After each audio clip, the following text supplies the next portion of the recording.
Let's bring them up right now. First off, we got Sadie Adler, Alex McKenna.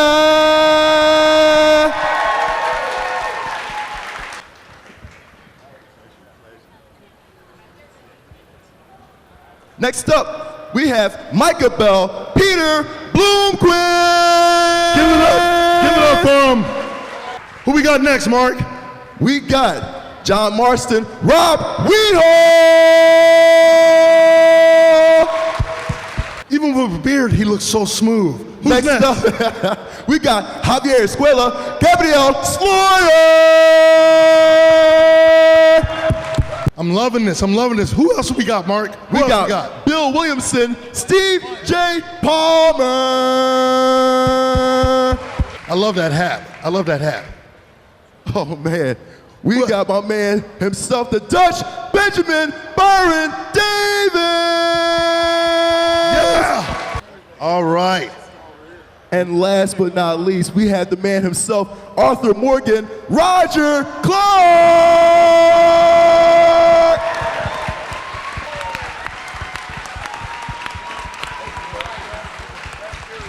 Look at this handsome crew.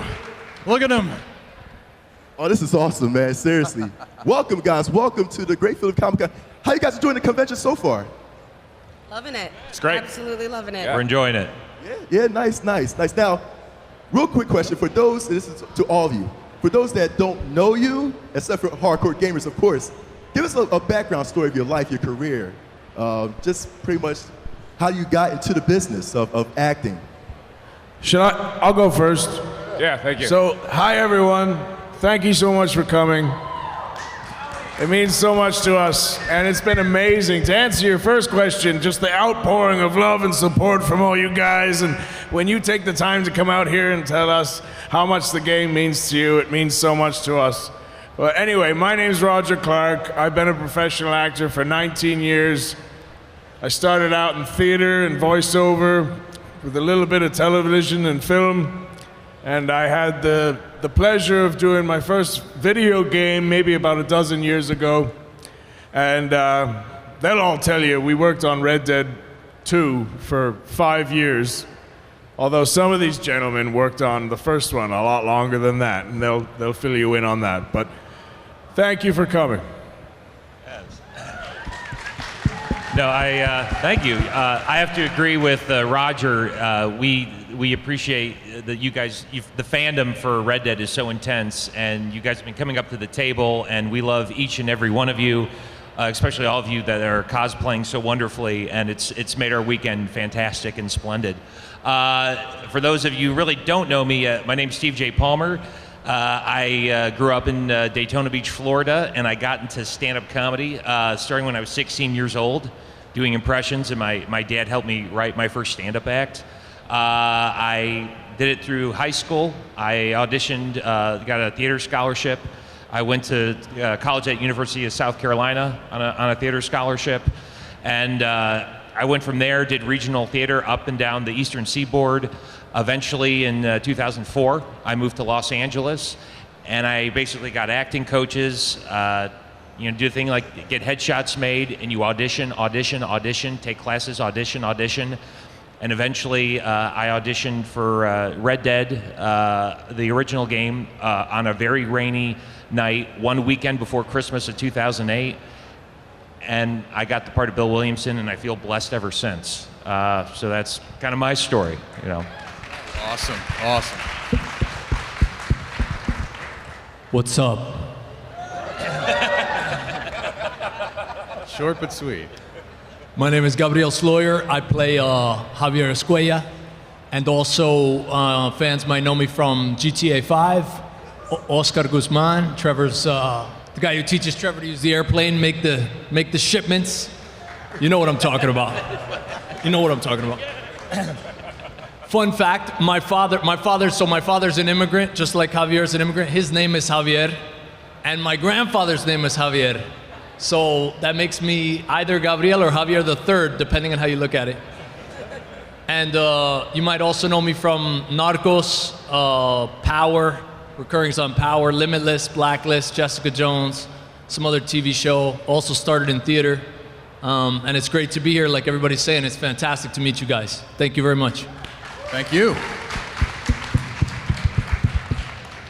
I want to say thank you to all of you for being here and really making this weekend special for us. It's really been enjoyable, and thank you for that. I had a commercial agent when I was in Los Angeles, and I had some luck with commercials, but never really had much of a career, and I got an audition through my commercial agent for, they said it was called an untitled video game project. And I thought, it's probably a promo for some video game that's made. And I went to it, and it turned out to be Red Dead Redemption. And so for the last, 12 years, I guess, I've been so happy that I was given that opportunity. Even though I didn't know what it was, I went, and it's completely changed my life in such a great way. So if you ever get involved in acting or any kind of whatever you're going for, go. And hopefully it works out for you the way that it worked out for me. Thank you. Thank you. Hi. Thank you all for coming. It's been awesome meeting all of you. It's been such a fantastic experience. All of the hate love that I've been getting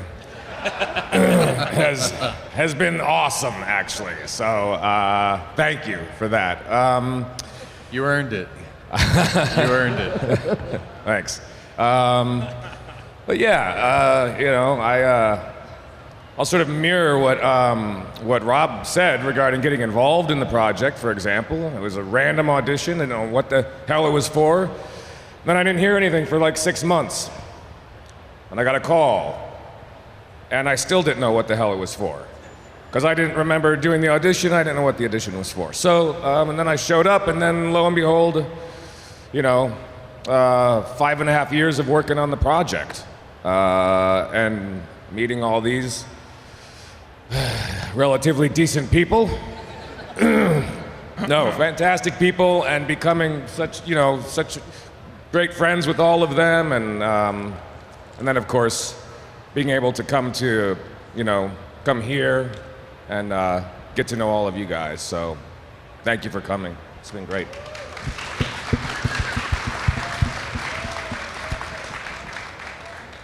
Hi, I'm Alex McKenna. It truly is amazing to be here with this whole gang, because we really do love each other. And to meet you guys. It's been very, very meaningful. So thanks for showing up and coming to see us. And I like hearing what your favorite parts are and how the game has affected you, because, in reality, we've spent a lot of time together. And I guess I got started in acting when I was very little, doing commercials, and then had my first series when I was 7. And took some time off, went to school, studied other things, and then came back to acting because it's in my blood. I love it. And to echo pretty much what everyone else has been saying, got an audition, had no idea what it was for. They just told me to do some kind of Southern accent, and I was like, all right, I can do that. Came back, then about a month later was told to show up at a location. Still had no idea what I was doing, and when I saw the Rockstar logo, I completely geeked out because I had played their games, and I was so excited that it started to become clear that I was going to be a part of something. To what degree, I didn't know, and I still didn't know for the first couple years. And then I got to watch my character develop and form real relationships with these guys, and yeah, it's been a real pleasure.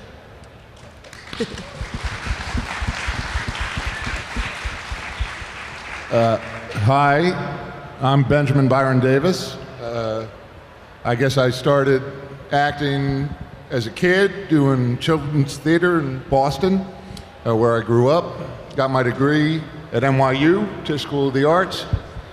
Been working in theater and film for 20 years, and I booked the first Red Dead, like Rob and Steve both said, at a commercial casting audition. And then that yielded that first game, and then I got the call to do the second one.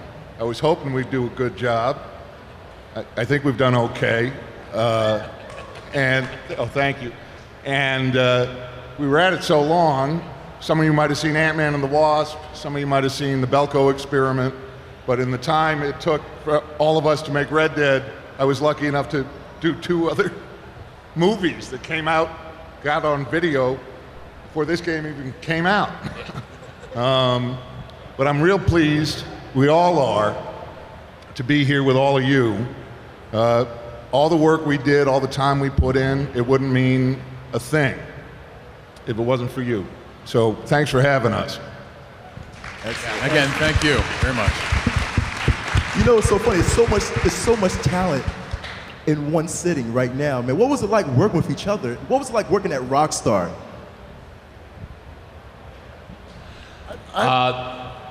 Working at Rockstar, I've been working with them on and off. Oh, did you want to say something? Oh, okay.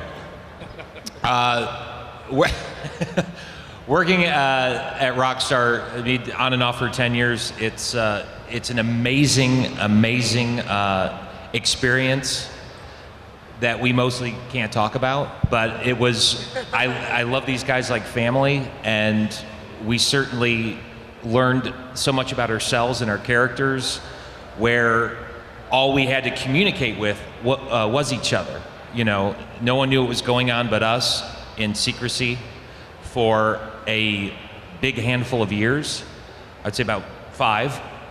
And we only had so much time together, everything just kind of permeated through our skins, and we encompassed so much of what our characters became. And that went out through the work. But as you fans know, Rockstar's not going to put forth a product until it is 100% and amazing and pristine. And that's what you got in the end. We work with amazing everyone from the producers, the writers, our fantastic director, Rod Edge. Everything was done in such precision until it was perfect. And we really just had great time to invest in these amazing characters. Yeah, awesome. Thanks, Steve. I'll just add to that, man. We slogged away on this project 5 years. But what was most amazing for all of us, I think, is what we didn't understand. There were literally thousands of other people who were working away at their departments, slogging away just like we were, focusing on our tasks. But they were doing their own thing, and none of us properly realized the scope and the magnitude of everyone's hard work until the game came out 5 months ago now. And the way it all just blended and synergized together, really, I think it blew all of our minds. Yeah, I want to add too, real quickly, that the environment that we worked in, we worked for a company that we knew was very good at what they do, but to see them each person had their own responsibilities, and but they were also willing and able to help each other out if anybody needed help. And they were all very for each other. Everybody had a common goal, and they worked hard to reach it together. And I think, working in an environment when you know that people are genuinely trying to help each other be better. It's not like a competition thing. It's not a cutthroat thing. It's a let's do this together and encourage each other and be supportive of each other. You can really get some amazing results from that. And I hope that everybody experiences that kind of work environment. I know that it's not likely that everyone will, but I hope that you do, because really amazing things can happen. And you can leave that situation a better person than you were when you went into it. So that was part of my experience too. I'd just add that we're the tip of the iceberg in terms of the number of people that were devoted to this game. And I don't know, we get a lot of attention, but there was 2,000, I think, people working on this thing? Almost, I think. We couldn't have done this without them. Anyway, I just want to bring that up. Anyone who's finished the game, you just have to look at the credits at the end of it, man. It goes on for like half an hour. Everyone on that list is amazing. That's excellent. That's excellent. And besides your role in the game, look, you guys are notable actors, actresses as well too. Real quick question to Alex: being in a game with a strong, or all-male cast, but having a strong female lead, how was that like? Well, I was very, very fortunate due to the writing that Sadie, yes, she's a female, but she's just a strong character.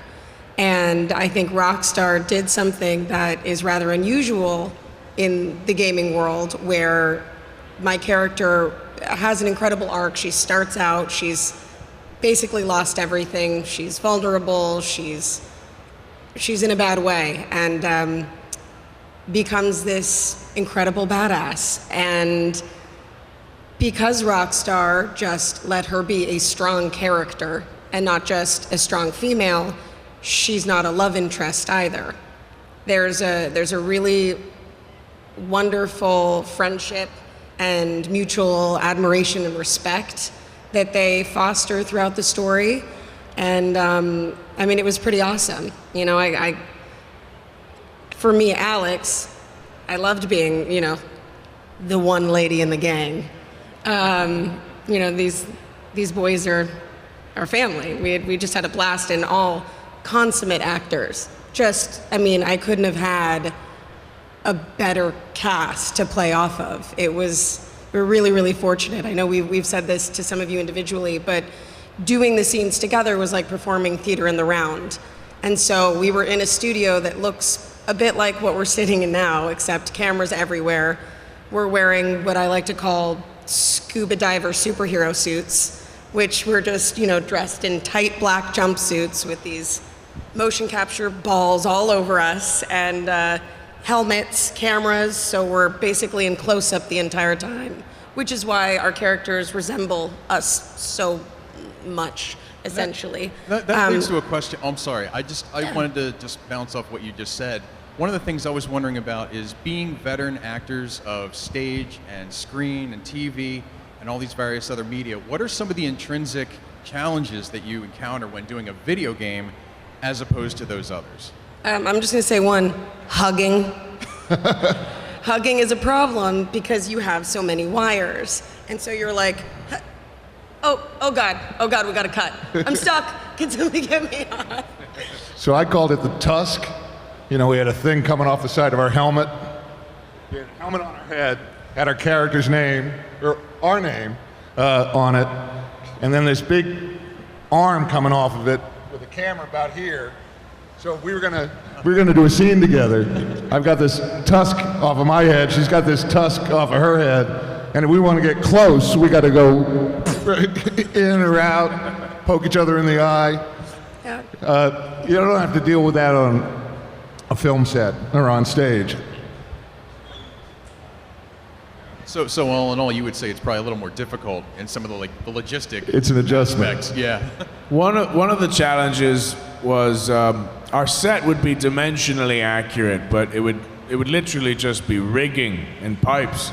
We had amazing set builders, and they broke down and set up stuff in record time. But when we would walk into the studio, it was just a bunch of pipes. But that's where the animators were vital, because they would show us the actual environment on a computer screen. And so that helped inform our performance, because we actually knew where the setting or the environment of our stage, for lack of a better word, was. So that was something to get grips of. And also we learned to ask the right questions, like, what time of day is it? Is the weather going to be, is it raining or is it not raining? And all of these things we learned over time to ask, so it would help better inform our performance and make it more accurate to the setting at hand. That's definitely. Is this on? Can you hear me? Yes, we can hear you. I'd also like to add that we're on the vanguard of this medium. And so the entire presentation of this kind of storytelling, you asked about other types of media, right? TV, film, etc. Yeah. So sure. like you've got something that I don't think can be done in any other medium. You've got the length and the breadth of like a bingeable Netflix series, right? You've got, what is it, over 60 hours of content? I mean, just cutscenes. You've got, but you have the pace of a feature-length film. They're taking their time developing the story, developing the characters, and they have the resources, making it, digital and technologically being able to do anything under the sun of a huge motion picture movie. So by combining all those elements, I think it is able to accomplish something that has those pieces of the different media, but is totally unique and I don't think can be done, at least right now, in any other medium except for in a video game, weirdly enough. So the acting has to adjust for sure, but the whole experience becomes something I think that's greater than its parts. And just along those lines too, were there any particular scenes that you felt were more difficult than others? Is there anything that stands out as a particular challenge, like saying something that we can all remember, like this particular part was a nightmare, or this particular part was so much fun? What stands out for you? Working with Peter, working with Peter is tough. Thank you. Nightmare. I don't know if you've gathered that yet, but it was one of the biggest challenges. And Likewise. No, I mean working with myself. Yeah, no, I was gonna say. Yeah. It would be hard for me to be another person. I can only imagine trying to be Peter is difficult. I'm sorry. I apologize to you, Apology accepted, I guess. Pistols at 20 paces, guys. I had a lot of trouble, and I don't know if anybody else experienced this. I don't think that you did as much, but the swimming, never get it. It's just one hand and then the other hand. What was interesting for me, and this kind of, you can piggyback on what Ben and Alex were saying, we're working with these headpieces.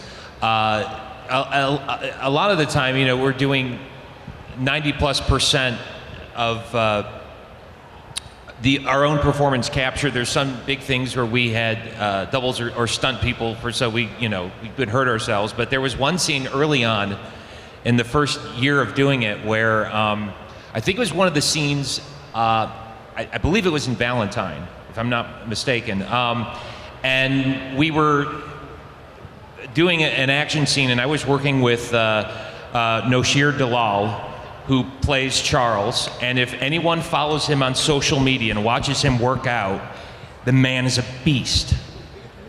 And one thing... Watch him eat, too. Yes. Oh, my God, watching him eat. But one thing of trying to hug a fellow performer in a scene and dealing with that is if you're doing your own action scene, you need to put an additional, like the sponge elastic chin strap on, because if you get hard enough, that could fall off. And there was one scene where I was with Noshir as Bill, and he's in front of me, and we were scattering and whatnot, and he didn't see me, and he plowed into me. I'm a big guy. I went flying, and this is before I put the chin strap on. After what happened, they said, no, we're doing chin straps for stuff like this. My headgear went flying off, and I laid down. And the crew behind the table's laughing because they're looking at their version of the performance capture, and Bill's head is just floating off the body. And I just remember laying down, and everyone's laughing.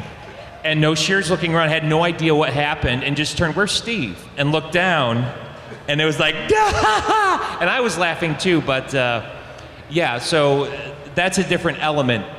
Also, never mess with Noshir. One of the questions I have, what I want to like to know, did you expect it to be the phenomenal game, the phenomenal story, getting nominated for all these amazing awards, winning awards, to have people like these great young ladies right here who are dressed like the characters that you brought to life. How does that feel?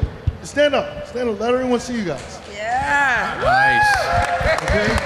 When you see. Yesterday, they were all dressed up for Tahiti.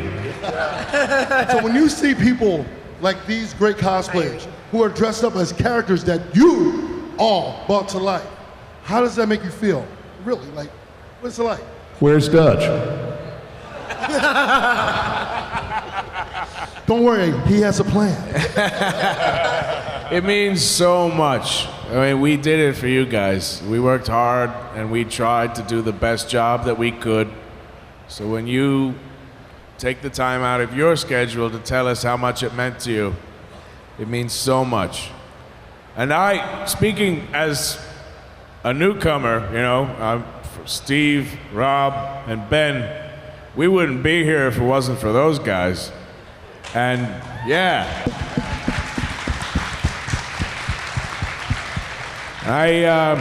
I was nervous. I'm not gonna lie. I knew I had big shoes to fill, but eventually it got to the point where I realized it's not even worth trying to fill those shoes. Those shoes will always be full. Get your own shoes.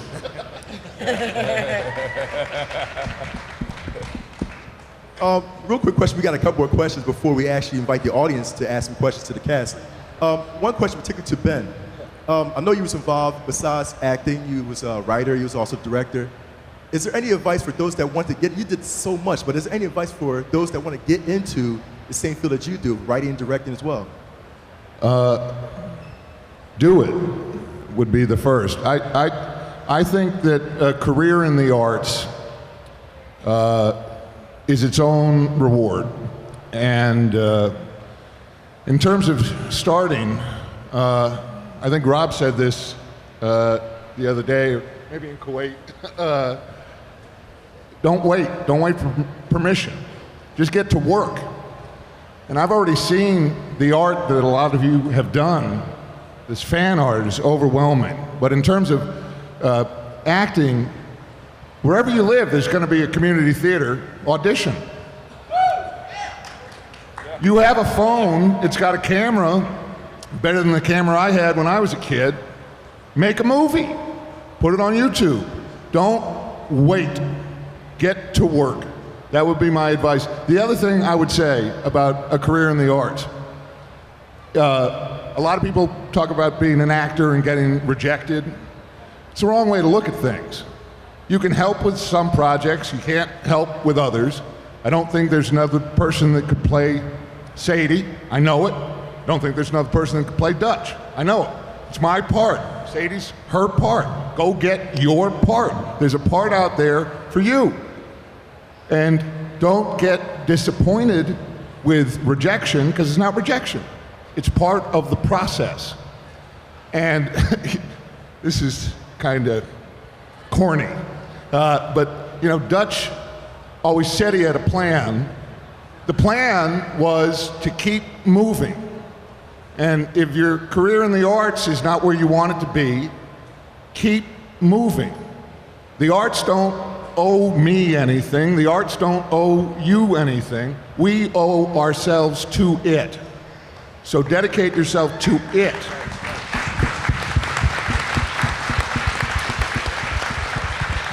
Absolutely, man. That's wise words. So now, we're going to invite you guys to ask some questions to the cast. If you got a question, definitely raise your hand. We got Civic right there. And, we got a lot of questions. I see somebody up here.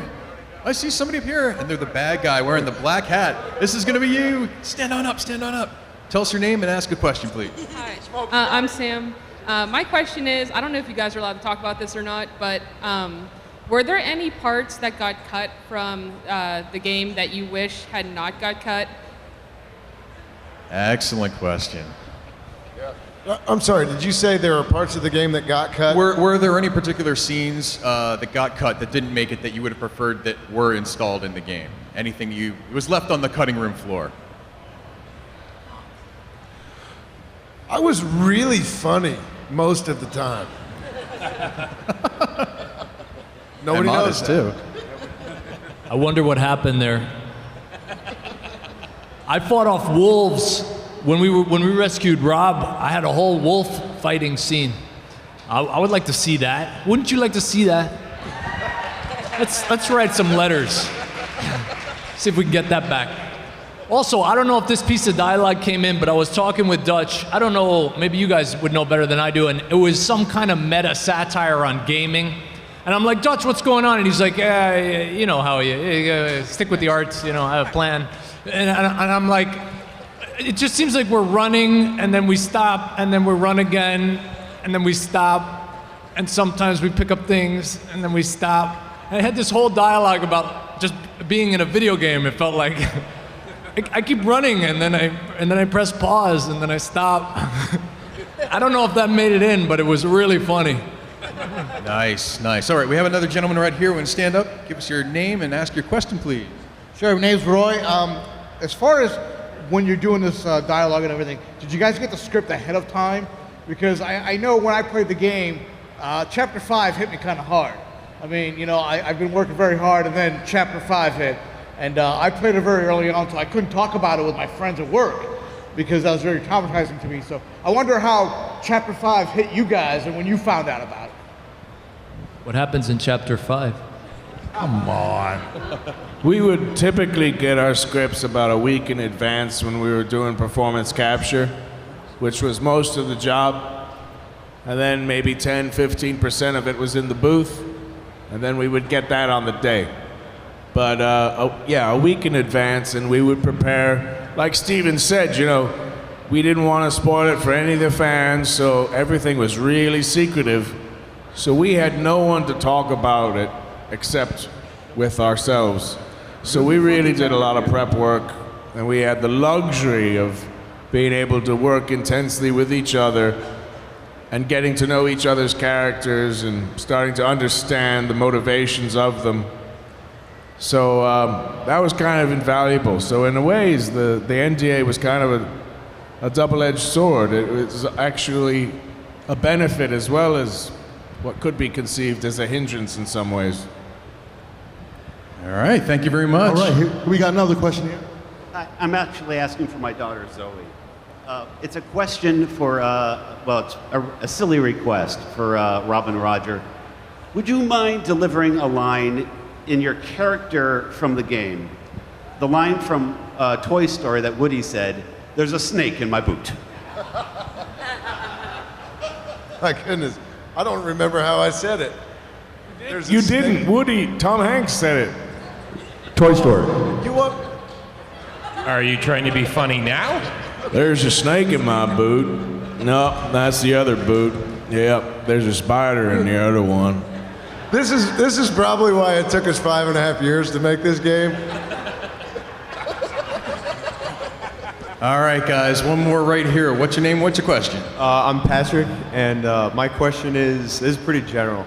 What was the the general consensus and feeling behind the ending, and how it all culminated in that last mission? You know, I'm not gonna. No spoilers. No spoilers. No spoilers. Yeah. Which ending? The end? Like the end? The ending of the not the epilogue, like, you know, the other one. The So other ending. there's three characters. The real in the scene? ending. The one with, you know, the one with Arthur, you know. I'm not gonna spoil it, of course. Blomquist. Me and Pete, we worked on that for a while, didn't we? Yeah. Yeah, we worked in tandem with our two stunt doubles, who were amazing, and the way the animators blended in our performance with the guys, with the work of the stunt guys, was absolutely mind blowing. But that took a few days, didn't it, man? It was at least a few days, yeah. Yeah, and it was quite physical, and well, for a lot of that choreography, the stunt guys were doing the fight. yeah, but and we the would then- animators would butt in every once in a while, saying, "Oh, it'd be really cool if you did that too." But like elbows to the faces and smashing heads into the cliff face. And we did we tried to do as much as we could as far as that was concerned. So But we always had the face cam, as we've mentioned earlier, Yeah. and the stunt guys had the luxury of just having a skull cap with some, and so they had, obviously they were far more athletic, but they also had the luxury of not having the camera pointing at their face too. so they had a lot more mobility, especially as far as the head was concerned. So they could react. Because one of the biggest parts about it is trying to get a punch in the face, jerking your head back. It would more often than not it could jolt the camera, you know? Stunt guys didn't have that problem. All right, we got one more question over here. What's your name? What's your question? Hi, I'm Paul. I was wondering if there's any like old Western TV shows, actors, or movies that influenced like how you acted with your character. I am a huge fan of all Westerns, spaghetti, you know, it's the first film genre, really. And I'm a huge fan of Clint Eastwood, but to be honest with you, most of my work was inspired by, I'll say, John Wayne, the dry, sardonic wit that he had, you know. And also Toshiro Mifune, who is an amazing Japanese actor who did a lot of Kurosawa films, some of which were inspired the spaghetti westerns for a few dollars more and a fistful of dollars. But you know, he was able to be dry, wit, funny, scary as hell the next second. I took a lot of pages out of his book as well. I think he's a fantastic performer. All right. One more right here. Stand up, sir. Hey, how you doing? I have a question actually for, two questions actually, but one for Dutch over here. The first time that I saw the commercials for this game, before I actually bought it, like they have a big voiceover from you. And I'm hearing this, and I'm thinking this is one of my favorite actors. This is Jeff Bridges, who did a voice for this game. And I was like, how did they get him to do that? Was that an impression, or was that just what you ended up with? I hear from time to time Jeff Bridges. And first of all, being associated with him in any way is an honor. I love Jeff Bridges. No intention whatsoever. I don't hear it. I know people do, but it certainly was not intended. And what's your other question? You guys were talking about the motion capture devices and how difficult they were to work with. At the end of one of the scenes early on in the game, like your character, Arthur, you're walking around after one of the big events, everybody's having a party and there's music and one of the girls asked you to dance. How did you film that, and was it difficult to do that with your motion capture device? Oh yeah, that was Sam Strelitz, fantastic actor, who we all love very much. And I think we did another dance with Joe Armanox, who plays Karen. But dancing wasn't so hard as kissing or hugging. It was a little, you know, and after a couple of years, you get very adept at maneuvering it and having spatial awareness of your partner's head cam as well as your own. So that wasn't so bad, but it was a joy to do with Sam. She's awesome. But there was...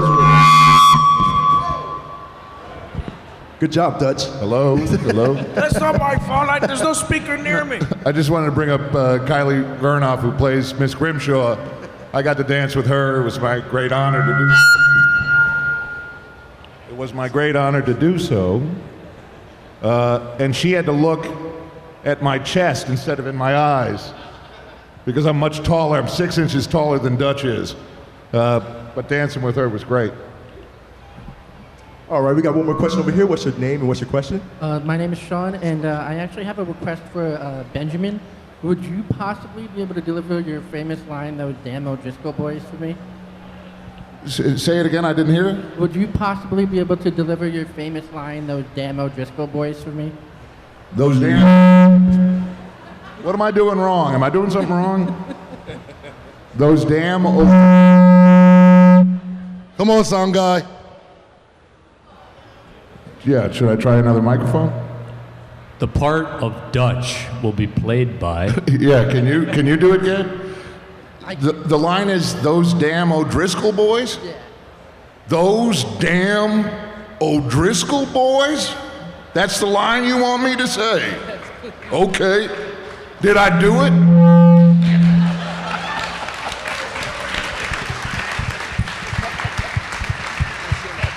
Okay, we have one other question. Come on and stand up. Tell us your name. My name is Dean. I have a couple questions for you. You get one. I get one? All right, we'll start with the one that applies to a few of you. For those of you who portrayed returning characters from the first game into the second, are there any interesting differences in the way you performed? If so, what elements did you find important to eliminate or introduce to the characters in fitting the evolving narrative? And for those of you who don't have the criteria for that question, I also ask, what are your personal interpretations of the word redemption, and how do you feel that could apply to each of your characters? Sorry if it's very wordy. Dean that's is amazing. so prepared. It's a good question. I'll start. When I found out this was going to be a prequel, the people who play the original game is just like, wow, Bill Williamson is really angry, and he is. And what I wanted to do is bring a more kind of like go in depth on his more human side. And I would recall a mission in the first game where it's the one where John and Abigail go to deliver the corn seed to Bonnie McFarland, and they're coming back and they're talking about everything John went through, and he's talking about just how crazy Bill had gotten in New Austin, and Abigail had mentioned, she's like, Bill? A terror? And she's like, that's not who he was. He's a clumsy dolt idiot. And and going to the second game, I made the decision, is like, I wanted to show Bill how Abigail saw him. Whereas this clumsy guy, but she said it in kind of like, you know, kind of a passive but somewhat warm, like, hey, Bill's harmless. How did he turn into that? So when I approached Bill in Red Dead 2, I took it as someone who really just wanted attention. I took it as Bill as someone who's just completely misunderstood and doesn't know how to express himself properly. And that's the impetus into what you guys got in the new game. Yeah, I think Micah is misunderstood, tremendously misunderstood. So yeah, Micah wasn't in the one yes. He was there in spirit. Yes. Okay, we got one more question. The last question. All right, what's your name? What's your question? Hi, I'm Juliet. Hello. So my question is, like, if you've played through the game, do you play with high honor or low honor? High honor. I can't play with low honor. I can't bring myself to do it. High honor. Definitely. It's the best ending. Nice, that's excellent, that's excellent. Well, that's all the questions that we have. And guys, thank you so much. You guys are such an inspiration. Actors, actresses, performers. Everybody give a big round of applause for the cast of Red Dead Redemption 2. Right here at the Great Philadelphia Conference. Thank you so much, everybody. Thank you. Give them a big round of applause, ladies and gentlemen. Give them a standing ovation, because they worked really hard to make this game come to life and making all of you the biggest fans on the planet. Thank you so much. Thank you. They all deserve Oscars, in my opinion. Exactly. Hey, I real quickly, I just wanted to mention I took my boot off because there's a snake in my boot. Yeah. Thanks for watching all the way to the end. You can subscribe here to subscribe to the channel. There's more videos off to the left. Mr. J says, don't forget to ring that bell button for more notifications.